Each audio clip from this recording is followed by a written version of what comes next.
Согласно законодательству, для принятия конституционных законопроектов необходимо не менее 80 голосов депутатов. 80 нардепов уже проголосовали. Депутат Бактыбек Турузбеков является автором и инициатором данного законопроекта. Документ поступил в ЦИК, и вчера профильный комитет принял обновленную редакцию основного закона. А сегодня законопроект был принят в первом чтении. Проект Конституции уже новый, да? Это уже, она вывешена была уже на обсуждение, это на народное обсуждение идет, да? Общественное, народное обсуждение.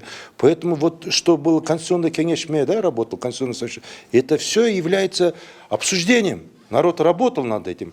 А раз некоторые депутаты там не участвовали, их не было, теперь в этом кого-то винить, они очень неэтично поступают.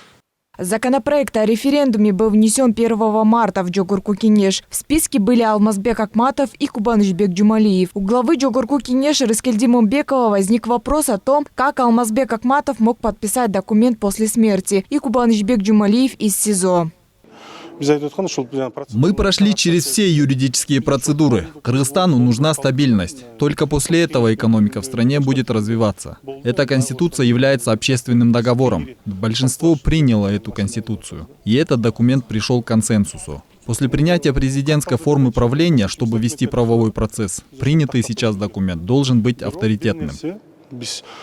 Также среди депутатов есть и те, кто отказался от авторства нового проекта Конституции, среди которых и депутат Чинару Урумкалиева. Она заявила, что поддержала проект о назначении референдума в ноябре 2020 года. Спикер Талант Мамытов в свою очередь сказал, что отказ от авторства проекта основного закона ничего не изменит, так как 80 нардепов уже подписали и процесс запущен. Новый проект Конституции разработан. Ранее от авторства отказалась и депутат Айгерим Бишимбиева. По словам депутата Джогурку-Кенеша Натальи Никитенко, документ должен пройти по процедурам регистрацию, заключения соответствующих экспертиз, быть вывешен на общественное обсуждение. И, учитывая значимость документа, в каждом регионе должны были пройти дискуссии, не только в Бишкеке. Народ должен был сказать свою позицию, но этого не было сделано. Также проект был внесен, нарушая сроки. В Конституции не предусмотрен порядок внесения новой Конституции. Есть порядок изменения в Конституцию, и он тоже не соблюден. Поэтому возникает